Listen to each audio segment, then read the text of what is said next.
සුබ දවසක් වේවා ඔයාලා හැමෝටම. මම අද ඔයාලට අරගෙන ආවේ විශ් නවකතාවේ 2, 3 සහ 4 වන පරිච්ඡේදයයි. ඔයාලා මේ කතාවට කැමති නම් ලයික් එක කමෙන්ට් එකක් දාන්න කියලා මම ආදරෙන් ඉල්ලා සිටිනවා. ඒ වගේම මගේ එවි ඔඩියෝ බුක්ස් channel එකත් subscribe කරලා තියාගන්න. එහෙනම් අපි යමු අද කතාවට. 2. Ivan D ක්‍රූසෝ. අන්ධකාරයේ රහස් ගොන්නක් සඟවා සිටින බව අයිවන් දැන සිටියේය. අඳුරේ උපන් රහස් අඳුරේම වළදමනවා මිස ඒවා ආලෝකයට හුරු කළහොත් තමා ඇතුළු බොහෝ දෙනෙකුගේ වෙස්මුහුණු ගැලවෙන බව ඔහු දැන සිටියේය. මෙතෙක් රැකගෙන ආ සිය අභිමානය, බලය හා කීර්තිය වෙනත් කිසිදු හේතුවක් මත විනාශ කර ගන්නට ඔහුට අවැසි නොවීය. එහෙත් සිදුව ඇත්තේ කිසිදිනක අපේක්ෂා නොකළ දෙයකි. ඔහු යන්නටම ගොසිනි. සියල්ල රහසක් කොට ඔහු නික්ම ගොසිනි.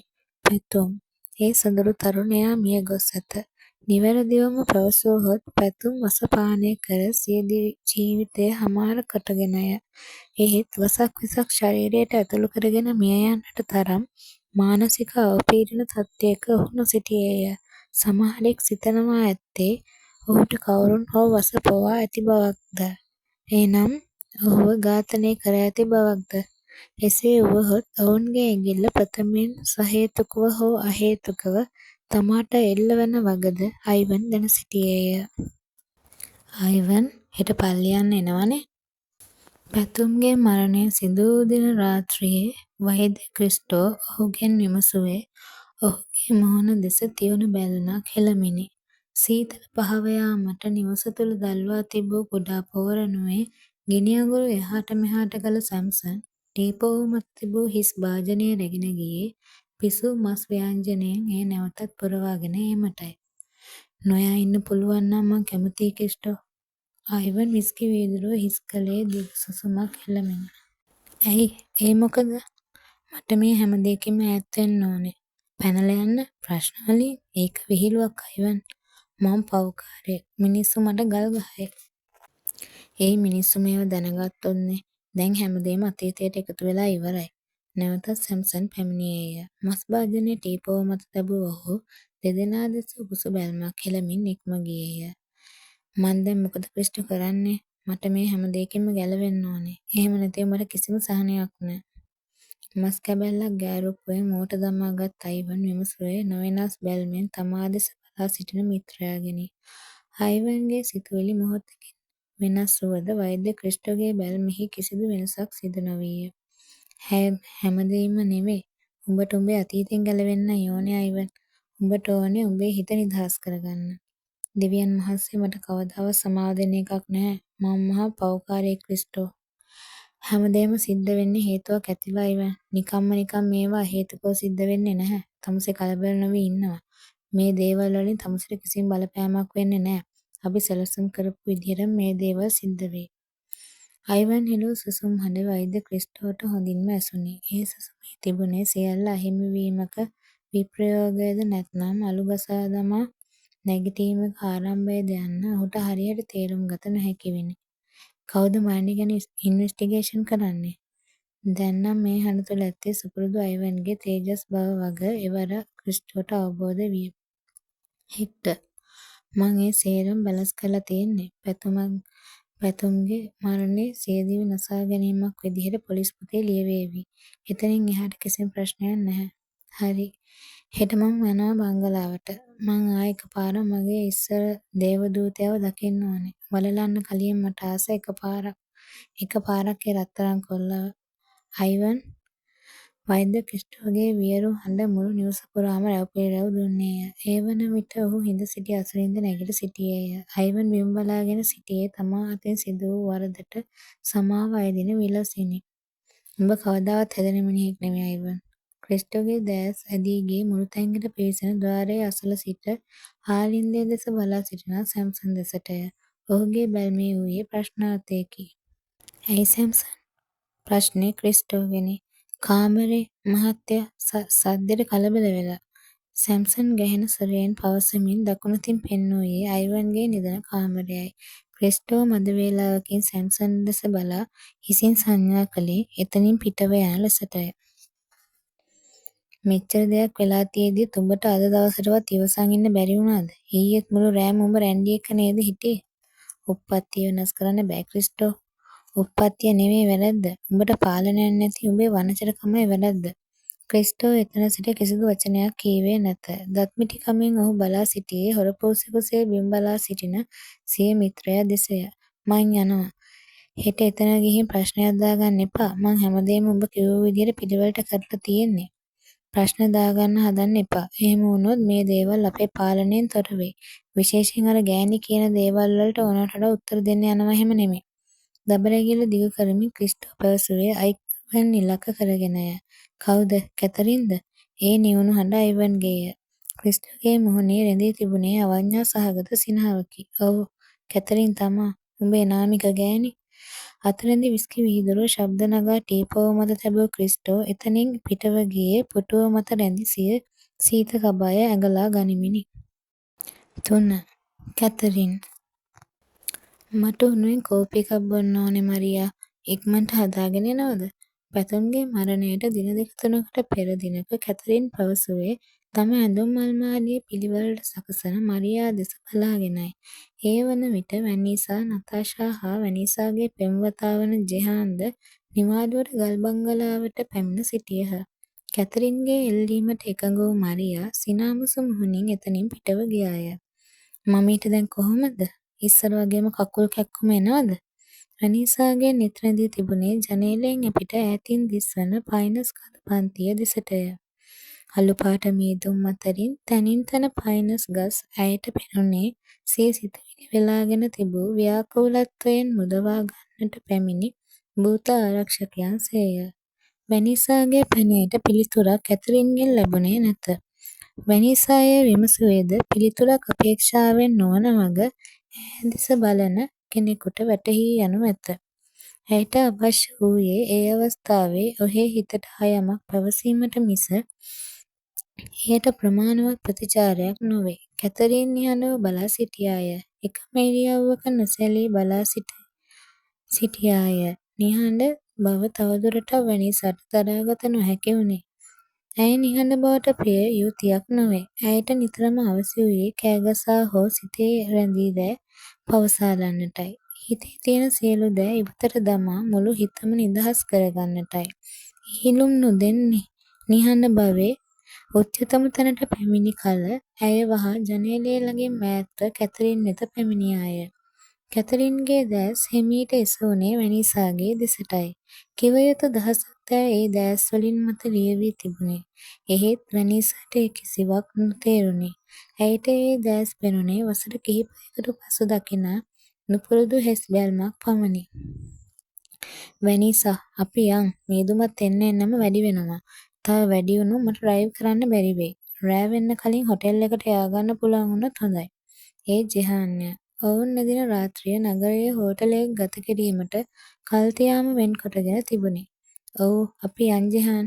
මෙයා හැමදාම කළේ සිද්ධ වෙන දේ දිහා බලාගෙන හිටපෙකු විතරයි. වැනිසා මමි අසනීපෙන් නේද? ඇයි මෙහෙම හැසිරෙන්නේ?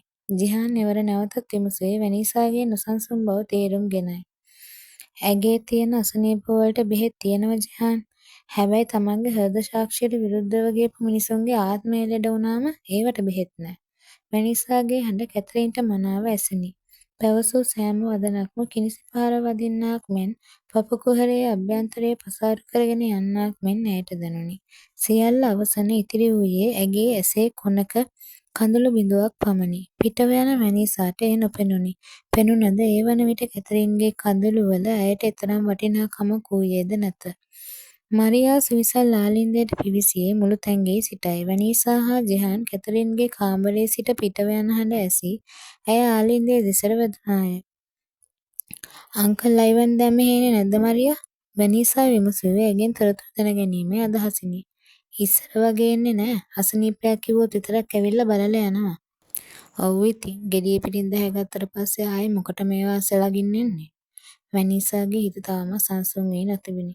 මම මේ දිගටම මෙහෙමද ඉන්නේ මරියා? එයා මරියා එක්කවත් එක දිගට කතා කරන්නේ නැද්ද? හිතුනම කතා කරනවා. සමහර දවස්වල ටික වචනයක්වත් කතා කරන්නේ නැහැ. ඔහේ බලාගෙන ඉන්නවා. ගොඩක් වෙලාවට කරන්නේ ෂෙල්ටන් මහත්තයාගේ ඇල්බම් එක අරගෙන ඒක පෙරලා දවසම බලාගෙන ඉන්න එක තමා. සමහර වෙලාවට අඬනවා. ඔහේ කියවනවා. වෙලාවකට ඒ කියන දේවලුත් පැහැදිලි නෑ. හිතට එකගෙන දේවල් කරාම විඳවන්න වෙනවා. වැනීසගේ හඬ තුළ නිරන්තරයෙන්ම තිබුණේ තරහවකි. අවුරුදු ගාණක් තිස්සේ මේ ගේ ඇතුලේ වෙච්ච දේවල් වැනීස බේබි දන්නේ දැන්නේ. ඒව දන්නෙත් කවුරු හරි කියපු කතා විදිහට. ගෑණියෙකුයි ළමයි 3 දෙනෙකුයි මේ ගම්මානේ ගල් බංගලාවක් ඇතුලේ තනි වුණාම ඒ ගෑණිට දැනෙන අසරණකම වේදනාව එකපාරටම උඩින් පාත් වෙච්ච මිනිස්සු දන්නේ නැහැ. අනික ඒ දවස්වල බේබිලා වුණත් පොඩි. කිසි දෙයක් තේරුම් ගන්න පුළුවන් වයසක නෙමෙයි හිටියේ. මරියා පැවසුවේ වැනීසා දෙස මෙන්ම ජෙහාන් දෙසද යටසින් බලමිනි. නොසිතූ ලෙස මරියාගෙන් ලද වාක් ප්‍රහාරය වැනීසාව තවත් කලබලයට පත් කරවන්නට සමත් වුවද මේ මොහොත ඇය සමග වචන හුවමාරුවකට සුදුසු නොවන වග වැටහුණු ජෙහාන් කතාවට මැදිහත් වූයේ පිටව යාමට ප්‍රමාද බව පෙන්වා දෙමිනි. වැනීසා අපි යමු හොඳටම පරක්කුයි. ජෙහාන් මැදිහත්ව ඇය කැඳවාගෙන නොයන්නට තමා හා මරියා අතර දැඩි වචන හුවමාරුවක් වන්නට ඉඩ තිබූ බව වැනීසාටද වැටහුණේ මෝටර් රථයේ ගමන් ගන්නා අතරය. මෝටර් රථය වෙත පැමිණෙන විට පැතුම් හා විෂ් ගල් බංගලාවේ කෙළවර ඇති අට්ටාලයෙහි වාඩි වී නිදහසේ සිටිනා වග දුටුවද පැතුම් හා කතාබහක් නොකරම වැනීසා ජෙහාන් සමග පිටව ආවාය. ඒකි කොහොමද මට එහෙම කතා කරන්නේ? මං දන්නවා ඔය මරියාවත් අයිවන්කාරයා අල්ලගෙන ඉන්නේ. මෝටර් රථය මද දුරක් ධාවනය වී තිබුණද වැනීසා මනසින් සිටියේ ගල් බංගලාවේය. මීදුම ඒ වන විටත් මුළු පරිස්සම් වෙලාගෙන තිබුණි. පරිසරය සූදානම් වී තිබුණේ මීදුම් සළුවෙන් වැසී යන්නටය. සිය පෙම්වතාගේ දෑතේ වෙළෙන්නට මඟ බලා සිටින පෙම්වතියක මෙන් පරිසරයේ උද්විගයෙන් සිටින්නේ මීදුම විත් එලා ගන්නා තුරුය. ජෙහාන් මෝටර් රථය ඉදිරියට ධාවනය කළේ හැකි ඉක්මනින්ම නගරයට සේන්දු වීමේ බලාපොරොත්තුවෙනි. වැනීසාගේ කේන්තිය නිවෙනතුරු මද වේලාවක් සංසුන්ව සිටිය යුතු බව ඔහුට සිතුණි. දැන් ඉතින් ඕනාට වඩා කලබල වෙලා බෑ. කල්පනාවෙන් වැඩ කරන්න ඕනේ. කල්යල් බලා ඉදිරියට දෙස අවධානයෙන් ජෙහාන් පැවසුවේය. මේ වෙලාවේ පරක්කු වෙවී වැඩ කරලා බෑ. එහෙම වුණොත් ඉස්සරහදී පසුතැවිලි වෙන්නෙත් අපිටමයි. වැනීසා එවර සංසුන්ය. වැනීසා කැතරින් ආන්ටි ඉස්සරත් එහෙමද? වැඩි කතාබහක් නැද්ද? වැනීසා සිය දෑස් මදකට පියාගත්තාය. ඇයට ඇගේ බාල කාලය සිහියට නැගුණි. කන්‍යාරාමයෙන් පිටව ගල් බංගලාවට පැමිණි මුල් කාල වකවානුවේදී පැතුම් නතාෂා ෂෙල්ටන් ඩඩා හා මමී සමග ගෙවූ කෙටි කාල පරිච්ඡේදය ඇයට අමතක කළ නොහැකි මතකයක්සේ සිය නෙත ඉදිරිපිට චිත්‍රණය වන්නට විය. ඒ මතක ආවර්ජන සමගින්ම ඈ සිය හඬ අවදි කරන්නට වූ අතර ඒ සියල්ල සොඳුරු මතකයන් ලෙස නම් කරන්නට ඇයට අවැසි නොවීය. මායි නතාෂයි මමීට ගොඩක් කිට්ටු වෙන්න හැදුවත් ඩැඩි ඒකට අපිට ගොඩක් ඉඩක් දුන්නේ නැහැ. තවම හොස්ටල් එකේ නවත්තලා තමා අපිට ඉගැන්නුවේ. ගල් බංගලාවේ හිටිය දවස්වල වුණත් ඩැඩි බිස්නස් වැඩත් එක්ක බිසි වුණ නිසා මමයි මල්ලි නංගි පුළුවන් වෙලාවලදී එකට ඉන්න උත්සාහ කළා. හැබැයි පැතුම් නිතරම කැමති වුණේ තනියම ඉන්න. කන්‍යාරාමේදී වගේම මායි නතාෂයි තමා එකටම හිටියේ. බංගලාවේ ළඟපාතේ යාළුවෝ කවුරුවත් හිටියේ නැහැ. වතුවල වැඩ ගන්න අයගේ ළමයි එක්ක කිසිම සම්බන්ධයක් තියාගන්න එපා කියලා ඩඩා කියලා තිබුණා. ඒක නිසාම ඉස්කෝලේදී වුණත් ඒ ළමයි පැතුම් මල්ලි එක්ක හිතවත් වෙන්න බය වෙලා. ඒ වුණාට වෙන කොහේදීවත් නොදැනුණු නිදහසක් සැනසීමක් අපිට ගල් බංගලාවේ තිබුණා. ඉඩක් ලැබුණ පුංචි වෙලාවක හරි මමී ඒ දවස්වල අපි තුන්දෙනාටම ආදරෙන් සැලකුවා. ඇගේ ඇස අග සීනියට කඳුළන් මෝදු වූයේ ඒ අතීතය සිහියට නැගෙත්මය. එහෙම හිටිය මමී ඔය විදිහට වෙනස් වුණේ ඩඩාගේ මරණයෙන් පස්සේද? ඒ ජෙහාන්ගේ අනුමානයයි. ඩඩාගේ බිස්නස් කාලයක් හොඳට තිබුණා. වතුයි ගොවිපලයි හැම එකකින්ම හොඳ ආදායමක් ලැබුණා.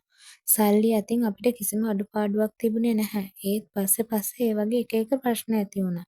ගොඩක් ප්‍රොඩක්ෂන් ක්වොලිටි ප්‍රශ්න ආවා. බිස්නස් ගොඩක් වැටුණා. බැංකුවලින් ගත්ත ණය ගෙවා ගන්න බැරිව ඩඩා ගොඩාක් ප්‍රශ්න වලට හිර වෙලා ඉඳලා තියෙන්නේ. හැබැයි එහෙමයි කියලා එයා අපිට අඩුපාඩුවක් කළේ නැහැ. ඒ දවස්වල මමී හැමදේටම ඩඩා එක්ක හිටියා. ඒ දවස්වල පුදුම විදියට මමී ඩඩාගේ හිත හැදුවලු. ඇක්සිඩන්ට් එක වෙලා ඩඩා අපිව දාලා යනකම් අපි දැනුවත්ව ඒ දෙන්න හොඳින් හිටියා. ඉතින් ඩඩා නැති වුණ ගමන් මමී අංකල් අයිවන් එක්ක එකතු වුණාද? ඩඩාට එච්චර ආදරයක් තිබුණා නම් මමීට එහෙම එකපාරටම හිත වෙනස් කරගන්න පුළුවන් වුණාද? ජිහාන්ට මේ කරුණු සියල්ලම සවිස්තරාත්මකව දැනගැනීමේ අවශ්‍යතාවක් තිබුණි. ඔහුගේ සිතෙහි තිබූ සැලැස්ම දැන සිටියේ ඔහුම පමණි. ඒ ක්‍රියාත්මක කිරීමට මේ කරුණු අතිශය වැදගත්විනි. අදටත් මගේ හිතේ මමී ගැන තරහවක් තියෙනවා නම් මට තියෙන්නේ එයාගේ ওই තීරණය නිසා. ඒ වගේ මිනිහෙක්ට ලං වුණේ ඇයි කියලා මට හිතාගන්න බෑ. ඒ දවස්වල අපි ගොඩක් දේවල් තේරුනේ නැහැ ජිහාන්. අංකල් අයිවන් තමා ඩැඩා නැති වුණාට පස්සේ බිස්නස් වැඩ සේරම බාර අරගෙන කළේ. ඇත්තම කිව්වොත් මම බිස්නස් ගැන කිසිම දෙයක් දැනන් හිටියේ නැහැ. අංකල් අයිවනුයි ඩැඩයි ඉස්කෝලේ කාලේ ඉඳලා යාළුවෝ. ඩැඩා ජීවත් වෙලා ඉන්නකොටත් ගොඩක් බිස්නස් වැඩ අංකල් අයිවන්ට පවරලා ඩැඩා කාලයක් නිදහසේ හිටියා. ඩැඩාගේ මරණයෙන් පස්සේ ඒ හැම දෙයක්ම සම්පූර්ණයෙන්ම එයාට පැවරුණා. බිස්නස් වැඩ විතරක් නෙමෙයි එයා ඊට පස්සේ අපේ පවුලේ වැඩවලටත් ඇඟිලි ගහන්න ගත්තා. හැමදේම හොයලා බලලා කරන ප්‍රධානම අනදින කෙනා වුණේ එයා. නංගිවයි මාවයි එයා රට යවුවා ස්ටඩීස් වලට. මල්ලිව විතරක් මෙහෙ තියාගත්තා. එයා ටික ටික හැමදේම ආක්‍රමණය කළා. අපේ බිස්නස් අපේ පවුල විතරක් නෙමෙයි මමීගේ හිත පවා. මමී අංකල් අයිවනුයි එකට ගල් බංගලාවේ ජීවත් වෙන්න පටන් ගත්තා ඩැඩාගේ මරණයෙන් අවුරුදු 2කට විතර පස්සේ ඉඳලා.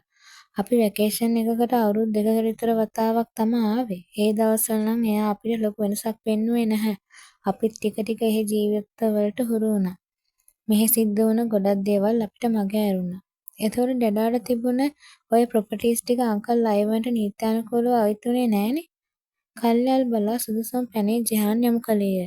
ඒව ඩැඩාගේ නෙවෙයි ජිහාන් මමීගේ. මොකක්ද? මොකක්ද ඒකේ තේරුම? ජිහාන් මෝටර් රථය ධාවනය කරන අතර ප්‍රශ්නාර්ථයක් මුසු බැල්මක් හෙළමින්ම වැනිසාගෙන් විමසුවේය. අපේ ඩැඩා සාමාන්‍ය පවුලක කෙනෙක්ලු. ඩැඩා මේ වතු බලා ගන්න ආව මැනේජර් කෙනෙක්. මමීව කසාද බැන්දලා පස්සේ එයාට මමීගේ හැම දේපලක්ම බිස්නස් එකම කරගෙන යන්න මමී නීත්‍යානුකූලව පවරලා තියෙනවා. මට නම් ওই කතාව අපැහැදිලි. ඒ වගේම සැක කරන්න පුළුවන් තැන් කිහිපයක්ම තියෙනවා. ජිහාන් එවර නම් පැවසේ කිසියම් තීරණාත්මක බැල්මක් මුවේ රඳවාගෙනය. අංකල් අයිවන් මමීගේ බිස්නස් ටිකයි අල්ලගන්න ප්ලෑන් කරලා ඩැඩා මැරුවා කියලාද? ජිහාන් බැලුවේ විස්මයකිනි. ඔහුගේ අනුමානයද එම විය. වැනිසා සිටියේද ඒ මතයමය. ඒ කියන්නේ ඔයත් ඉන්නේ මගේ සැකයෙන්මයි. යමක් කමක් තේරෙන දවසින්දම්ම අංකල් අයිවන් ගැන මට තිබුණේ පිළිකුලක්. වැකේෂන් වලට ආවත් මෙහෙට ආවේ ඒ දවස්වල මමීව බලන්න විතරයි. මට කොහොමටවත් එයාව පවුලේ කෙනෙක් විදියට දැනුනේම නැහැ. අයිවන් ඩි ක්‍රූසෝ වස්තු තණ්හාවෙන් තමන්ගේම හොඳම යාළුවා ෂෙල්ටන් තාබ්‍රූව සැලසුම් සහගතව මරන්න ඇති කියන සැකේ මගේ හිතේ තදින්ම සටහන් වෙලා තියෙන දෙයක් ජිහාන්. එවර වැනිසාගේ මුහුණේ තිබුණේ අවිනිශ්චිත එහෙත් කිසියම් අරමුණක් ඉටු කර ගැනීමට කුරුමානම් අල්ලන තරුණියකගේ ස්වභාවයකි. 4. ෂෙල්ටන් තාබ්‍රූ. ෂෙල්ටන් ඇයි මේ? ඔයා තාම නිදි නැද්ද? මොකද මේ මහරෑ ඇහැරගෙන? පැතුම්ගේ මරණයට වසර 15කට පෙර ආතෝ දිනක මධ්‍යම රාත්‍රියේ හදිසියේ අවදි වූ කැතරින් සිය ස්වාමියා නිදි නැතිව සයනයේ හිඳ කල්පනා කරමින් සිටිනවා දැක විමසුවාය. ඔයා ඇහැරලද? අපි නිදාගමු. මට එකපාරටම ඇහැරුණා. ෂෙල්ටන් පැවසුවේ මුසාවක් බව කැතරින්ට වැටහිණි. සිය ස්වාමියා කෙතරම් කාර්යබහුල වුවද ඔහුගේ සුළු වෙනසක් වුවත් වහා හඳුනා ගැනීමේ හැකියාවක් ඇයට තිබුණි. පසුගිය දින කිහිපයේදීම ඇය ඔහුගේ ප්‍රබල වෙනස වහාම නිරීක්ෂණය කර තිබුණි. නෑ ෂෙල්ටන් අපි කතා කරමු. කැතරින් සයනය අසලම ටීපෝව මත තිබූ ස්විචය ක්‍රියාත්මක කර සයනයට ඉහළින් ඇති කුඩා විදුලි බල්බය ක්‍රියාත්මක කරවුවාය. මොනවද කතා කරන්නේ කැතරින්? ඇයි දැන් ඔයාට මාත් එක්ක කතා කරන්න දෙයක් නැද්ද ෂෙල්ටන්? ෂෙල්ටන් වහා ඇය දෙස බැලුවේය. ඒ දැස් මත තිබූ ගැටලුකාරී ස්වභාවය කැතරින්ට හඳුනාගත හැකි විණි. ඇයි එහෙම කතා කරන්නේ කැති? ඔයා දන්නවා මං ඔයාට කොච්චර ආදරේද කියලා. ෂෙල්ටන් තමාට කැති ලෙස ආමන්ත්‍රණය කරන්නේ දැඩිව සංවේදී වූ අවස්ථාවක පමණක් බව ඇය මනාව දැන සිටියාය. ඔව් ඒක නිසාම තමා මම මේ අහන්නේ ෂෙලි. මං දවස් ගාණක්ම නෝට් කළා. ඔයා ඉන්නේ ලොකු ප්‍රශ්නෙක. ඔයාගේ හැසිරීම කතාව හරිම වෙනස්. වෙනද වගේ දරුවෝ එක්කවත් වැඩි කතා බහක් නෑ. මට කියන්න මොකද්ද ප්‍රශ්නේ? ෂෙල්ටන් මදි වේලාවක් කල්පනා කරමින් හිඳ කැතරින් දෙස බැලුවේ මෙතෙක් ඔහුගේ හිතේ කැකෑරෙමින් තිබූ සියල්ල පවසනු වටියෙනි. මෙහෙ වතුවලයි ගොවිපළවලයි එක දිගටම ප්‍රශ්න කැතරින්. කවදාවත් නැතිව අපේ ඵලදාව ප්‍රොඩක්ෂන් ක්වොලිටි චෙකින් වලදී රිජෙක්ට් වෙලා. වැඩ කරන මිනිස්සුන්ට වෙලාවට පඩි ගෙවලා නැහැ. ගත්ත ලෝන් වලට මාස ගාණකින් පොලියවත් ගෙවලා නැහැ. බැංකු වලින් දිගටම ප්‍රශ්න දානවා. වතුවල ප්‍රශ්න වගේම පරිපාලනයේත් එක දිගටම ගැටලු එකතු වෙලා හැම තැනම. කැතරින්ට ඒ ඇසුණු කාරණා සියල්ලම පුදුම සහගතය. මන්ද ඇය දන්නා පරිදි වතුවලත් ගොවිපළවලත් වැඩ කරන සේවකයින් සියල්ල ඉතා උනන්දුවෙන් හා උවමනාවෙන් තම පියාගේ කාලයේ සිට රැකියා කළ බව ඇය මනාව දැන සිටියාය. මේ කඳු වළල්ලෙන් වට වූ කුඩා ගම් පියසේ ඔවුනට තිබූ එකම පිළිසරණ වූයේද එම රැකියාය. ඒ නිසාම ඔවුහු හැකි උපරිම ශ්‍රමය ශක්තිය ඒ වෙනුවෙන් කැප කළහ.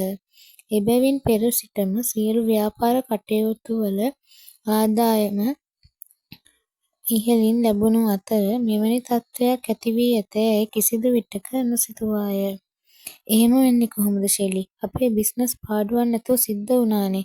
මෙහෙම එකපාරටම කඩන් වැටෙන්න තරම් මොකද වුනේ? අනෙක පිටින් ගත්ත ණය ගෙවා ගන්න බැරි වෙන තත්ත්වෙට වැටෙන තරම් අපේ බිස්නස් වැටුනේ නෑනේ කවදාවත්. මේ සිද්ධ වෙන සමහර දේවල් මට හිතා ගන්න බෑ කැතරින්. පසුගිය කාලේ මං අපේ ඵලදාව මේ කඳු වළල්ලෙන් එහා තියෙන ගම් නගර රටවලට මාකට් කරන එක ගැන වැඩි අවධානයක් දීලා වැඩ කරපු හින්දා මට මෙහි වැඩ ගැන එච්චර හොයන්න බැරිව ගියා. පස්සේ මං බලද්දි වෙලාවට පැලවලට පොහොර වැටිලා නෑ. සමහර මිනිස්සු වැඩට ඇවිත් නැහැ. ඉතින් ඵලදාව ගොඩක් අඩුයි. ක්වොලිටි එකත් බැහැලා. ඒ මදිවට මේ කිසිම දෙයක් මේ මිනිස්සු මට කල්ැතිව කිව්වෙත් නෑ. බලන් ගියාම මේ වතුවල ලොකු වංචා වෙලා තියෙනවා. ගෙනුම් පොත්වල වැඩ කරපු දෙන්නෙක්ම එකපාරට ජොබ් කරන එකට එන්නේ නැතුව නැවතිලා. ප්‍රශ්න ගොඩක් වැඩියි කැතරින්. මට මොනවත් හිතා ගන්න බෑ. ඔය කියන විදිහට කාලයක් තිස්සේ මේ වැඩේ වෙලා තියෙනවනේ ෂෙලි. එහෙම නැතුව එකපාරටම මේ විදිහට අපේ ව්‍යාපාර කඩා වැටෙන්න සේවකයෝ අතර ප්‍රශ්න ඇති වෙන්න බෑනේ.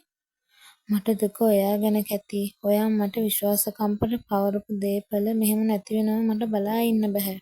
ෂෙල්ටන්ගේ දැස් අග රැඳි කඳුළු බිඳුවක් කැතරින් දුටුවාය. ඇය ඔහුට ළංවනවත් සමගම ඔහු සිය හිස ඇගේ උර හිස මත රැඳවුවාය. කැතරින් හෙමිහිට දකුණතින් ඔහුගේ හිස පිරිමැද්දාය. එහෙම කියන්න එපා ෂෙලි. මේවා දැන් මගේවත් ඔයාගේවත් නෙමේ. අපේ. ඒක නිසා ඔහොම දුක් වෙන්න එපා. අපි හෙමිහිට හොයලා බලමු මොකක්ද ඇත්තටම වුනේ. අපි කොහොමද මේ ප්‍රශ්න වලින් ගොඩ එන්නේ කියලා. අපිට මොකක් හරි හොඳ විදිහක් හොයාගන්න පුළුවන් වෙයි. ඔයා දුක් නොවී ඉන්නකෝ. කැතරින්ට අවැසි වූයේ ෂෙල්ටන්ගේ හිත මදකට හෝ සංසාලීමටයි. පියාගෙන් තමාට උරුම වූ දේපල සේ ස්වාමියාට පවරා දුන්නා හැරෙන්ට ඒ පිළිබඳව කිසිදු අවබෝධයක් ඇය සතු නොවීය. ඔයා මේ ගැන අයිවන්ට කිව්වද? පසුගිය කාලෙම එයා ඔයාගේ වැඩවලට ගොඩක් සම්බන්ධ වුණානේ. ඇගේ එම ප්‍රකාශයත් සමගම ෂෙල්ටන්ගේ මුහුණේ ප්‍රතිචාරය වෙනස් වුවද ඒ වෙනස ඇය දුටුවේ නැත. නිහඬතාවක් පැවතිණි. කැතරින් සිටියේ පිළිතුරක් අපේක්ෂාවෙනි. ෂෙල්ටන් ඇය නිශ්ශබ්ද. අයිවන්ට කිව්වා නම් එයාගෙන් අදහස් ගන්න තිබුණානේ. අවසානයේ නිහඬ බව බින්දේද ඇයමය. හෙට කියනවා. ඒ ඊටාම කෙටි ප්‍රතිචාරයකි.